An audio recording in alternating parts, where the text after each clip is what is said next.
બનાસકાંઠાની વાવ મામલતદાર કચેરીમાં હોબાળો થયો છે। વરસાદી પાણીનો નિકાલ ન થતા ગ્રામજનોએ અનોખો વિરોધ કર્યો છે। તો મોડી રાત્રે ગ્રામજનોએ આ રીતે ગરબા લીધા અને ગરબા થકી તેઓએ વિરોધ નોંધાવ્યો છે। બાલુંદ્રી ગામમાં વરસાદી પાણીનો નિકાલ ન થતા લોકો રોષે ભરાયેલા છે। 25 દિવસ જેટલો સમય થયો પરંતુ પાણી હજુ પણ ઓસર્યા નથી। પાણી નિકાલની માંગ સાથે ગ્રામજનો ભેગા થયા, ધરણા પર પણ બેઠા, તાત્કાલિક ધોરણે પાણી નિકાલની વ્યવસ્થા કરવાની માંગ કરી। ગામમાં પાણી ભરાયેલું હોવાથી સ્થાનિકોને મુશ્કેલી નડી રહી છે।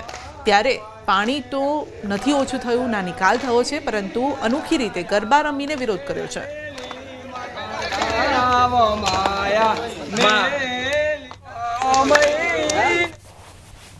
મારા ગામ હારું કરીને હું અહીં આંદોલનમાં ઉતર્યો છું અને મારા ગામમાં શમશાન ભૂમિ કોઈ ગુજરી જાય તો પણ જગ્યા નથી પોણી છે। જો મારા ગામની અંદર શિક્ષણ છોકરા ભણી શકતો નથી, પૂર્વેમાંથી છોકરાઓ નથી આવી શકતા, પશ્ચિમમાં છે એ પણ નથી આવી શકતા। હવે એ છોકરાનું પહેલું તો મારો ગામનો પડતર છોકરાનું બગડે છે। વડોદરા શહેર પોલીસ નવરાત્રીમાં વ્યસ્ત તસ્કરો હાથફેરો કરવામાં મસ્ત છે અને શહેરના ગીચ ગણાતા માંડવી વિસ્તારમાં ચોરી કરવામાં આવી છે। એક ચોર દુપટ્ટાની દુકાનમાં હાથફેરો કરી રહ્યો છે। મિનિટોમાં જ એક સાથે 2 દુકાનમાં તેણે ચોરી કરી છે। જુદી જુદી દુકાનોમાંથી મોબાઈલની પણ ચોરી કરી ગયો છે આ ચોર અને ત્યાંથી પલાયન થઈ ગયો। તો તસ્કરની હાથ ચાલાકી સીસીટીવીમાં કેદ થઈ છે।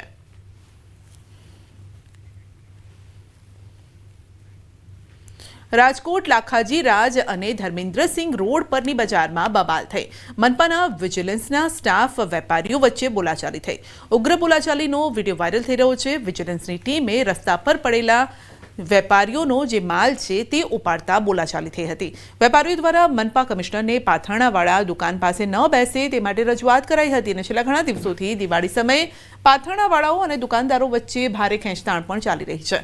ગત વર્ષે રાજકોટના ધારાસભ્યો દ્વારા પણ વેપારીને ખાતરી આપવામાં આવી હતી અને ગત વર્ષે રાજકોટના ધારાસભ્યોએ મધ્યસ્થી કરી અને મામલો થાળે પાડ્યો હતો। રાજકોટના ગોંડલ રોડ પર જાહેરમાં મારામારી, 2 પુરુષ 1 મહિલા વચ્ચે આ મારામારી થઈ રહી છે। જો કે મારામારી કયા કારણસર થઈ રહી છે તે સામે નથી આવ્યું, પરંતુ ભરચકા રસ્તો છે, ટ્રાફિક જામ થયો છે અને ટ્રાફિકને જે વાહનો પણ ત્યાંથી પસાર થઈ રહ્યા છે તેમને પણ આ મારામારી અડચણરૂપ બની રહી છે। જો કે બાદમાં કેટલાક લોકો છોડાવવા આવે છે, પરંતુ 2 પુરુષો અને 1 મહિલા વચ્ચે આ મારામારી થઈ રહી છે। દ્વારકા મંદિર નજીક આખલાએ મચાવ્યો આતંક। નવરાત્રી મહોત્સવમાં અચાનક આખલો ઘૂસી ગયો। ભક્તોની લાઈન વચ્ચે આખલો ઘૂસી ગયો, દોડધામ મચી ગઈ। સમગ્ર ઘટનાના સીસીટીવી સામે આવ્યા। તો પાલિકાની ઢોર પકડવાની કામગીરી સામે સવાલ ઊભા થયા છે, કારણ કે નવરાત્રીનો અવસર છે, મોટી સંખ્યામાં હજારોની સંખ્યામાં લોકો એકઠા થતા હોય છે અને આ સમયે આખલો પણ જાણે માતાજીના ગરબા ગાવા આવ્યો હોય, ગરબા રમવા આવ્યો હોય તેમ દેખાયો। જો કે સારી વાત એ રહી કે કોઈને મોટું નુકસાન નથી પહોંચ્યું, પરંતુ આટલી મોટી ભીડમાં જો આખલો આવી જાય અને જો એ ગિનાયેલો હોય તો શું થઈ શકે છે એ આપ સમજી શકો છો। મહેસાણાની ઊંઝા એપીએમસીની ચૂંટણી યોજાઈ। ચેરમેન પદે દિનેશ પટેલની વરણી, વાઇસ ચેરમેન પદે વિષ્ણુ પટેલની વરણી। સતત બીજી વખત ઊંઝા માર્કેટિંગ યાર્ડના ચેરમેન બન્યા છે દિનેશ પટેલ। ચેરમેન બન્યા બાદ દિનેશ પટેલના સમર્થકોએ જશ્ન મનાવ્યો છે, ફટાકડા ફોડી જીતની ઉજવણી કરી છે અને 9 મહિનાથી એપીએમસીમાં ચાલતું હતું વહીવટદાર શાસન। ડિરેક્ટરની ચૂંટણીના 9 મહિના બાદ ચૂંટણી યોજાઈ છે।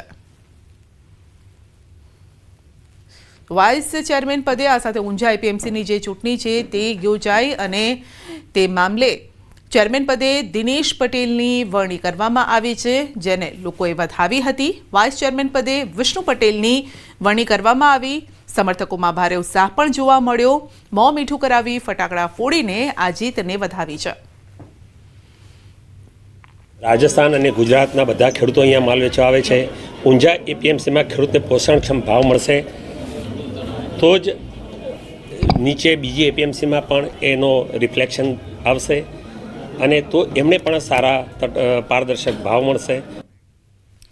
રાજકોટમાં ટેકાના ભાવે મગફળીની ખરીદીના નિયમો સામે કોંગ્રેસે વિરોધ કર્યો છે। કોંગ્રેસના હોદ્દેદારો અને આગેવાનોએ કલેક્ટર કચેરીએ ઉગ્ર રજૂઆત કરી ટેકાના ભાવ 70ના બદલે 200 મણની ખરીદી કરવાની માંગ કરી છે।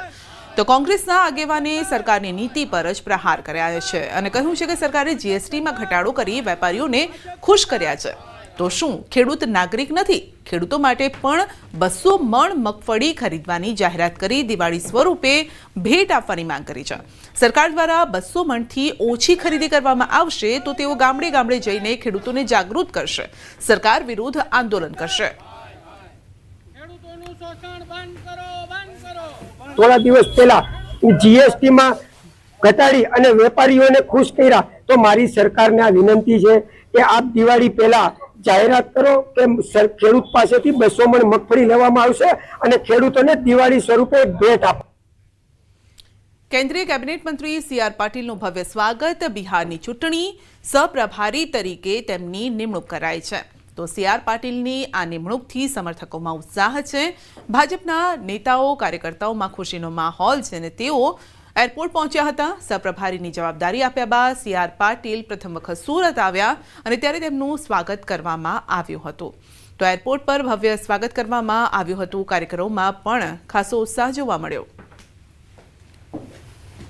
गुजरात के डेवलपमेंट वो मॉडल लेके देश का जो विकास का मॉडल है वो लेकर हम बिहार में भी जाएंगे और जो लास्ट टाइम जीते थे उससे भी और ज़्यादा सीटों के साथ इस बार भी भारतीय जनता पार्टी की एनडीए की सरकार बिहार में बनाने की पूरी कोशिश करेंगे. मुझे विश्वास है कि सबका सहयोग मिलेगा. बिहार के लोग वो भी माननीय प्रधानमंत्री मोदी जी के विकास मॉडल के ऊपर उनको बहुत विश्वास है और बहुत बड़ा काम विकास का बिहार में भी हो रहा है. सर, बिहार इलेक्शन में मुख्य मुद्दा क्या रहेगा? मुख्य मुद्दा बिहार का विकास की बात है. इतने सालों तक बिहार में विकास नहीं हुआ. जो माननीय प्रधानमंत्री मोदी साहब ने करोड़ों रुपए, हजारों करोड़ रुपए वहाँ पर अलग अलग डेवलपमेंट के दिए हैं, उसका काम भी चल रहा है. इसके कारण बिहार के लोग भी अपना डेवलपमेंट, अपने आने वाली पीढ़ी के लिए बिहार का विकास चाहते हैं और उससे कम वही मुद्दा रहेगा. પ્રદેશ ભાજપ દ્વારા આત્મનિર્ભર ભારત અભિયાન તેજ કરાયું છે. ભાજપ દ્વારા ઘર ઘર સ્વદેશી અભિયાન શરૂ કરાયું છે. 25 સપ્ટેમ્બરથી 25 ડિસેમ્બર એટલે કે 90 દિવસ સુધી આત્મનિર્ભર ભારત અભિયાન ચાલશે. આ અભિયાનને લઈને મુખ્યમંત્રી ભૂપેન્દ્ર પટેલ, પ્રદેશ પ્રમુખ સી.આર. પાટીલે પત્રકાર પરિષદ સંબોધી હતી. સી.આર. પાટીલે સ્વદેશી વસ્તુઓ ખરીદી કરવા આગ્રહ કર્યો અને કહ્યું છે કે દરેક દુકાનદારે દુકાન બહાર સ્વદેશી બોર્ડ લગાવવું જોઈએ. 25મી સપ્ટેમ્બર पंडित दीनदयाल जीना जन्मजयंती 25મી ડિસેમ્બર अपना अटल बिहारी वाजपेयी जीना जन्मजयंती सुधी 90 દિવસ સુધી આ કાર્યક્રમ ચલાવવાનું નક્કી કર્યું છે. તો મુખ્યમંત્રી ભૂપેન્દ્ર પટેલે કહ્યું છે કે લોકલ ફોર મંત્ર થકી ખાદીના વેચાણમાં ગ્રોથ આવ્યો છે. 2 લાખ કરોડ રૂપિયાના મોબાઈલ દેશમાં નિર્માણ થઈ રહ્યા છે. તો દેશની વસ્તુઓની નિકાસમાં ગુજરાતનું 27% યોગદાન પણ છે. આ અભિયાન એમએસએમઈ સેક્ટર અને રોજગાર સર્જનને પ્રોત્સાહન આપવાની સાથે આર્થિક વિકાસને પણ ગતિ આપશે. આત્મનિર્ભર ભારત માટે સ્વદેશી અગ્રતા આપીને ગુજરાતના જન જન અભિયાનમાં જોડાય એવી હું આપના માધ્યમથી અપીલ કરું છું. પ્રદેશ ભાજપ કાર્યાલય કમલમમાં સી.આર. પાટીલ અને મુખ્યમંત્રી ભૂપેન્દ્ર પટેલે આત્મનિર્ભર ભારત અભિયાનને લઈ પ્રેસ કોન્ફરન્સ યોજી હતી, જેમાં પત્રકારોએ મંત્રીમંડળના વિસ્તરણ વિશે સવાલ પૂછ્યો હતો અને આ સવાલનો મુખ્યમંત્રી અને પાટીલે હસતા હસતા જવાબ આપ્યો કે જે પણ કરીશું તે આપને પૂછીને કરીશું.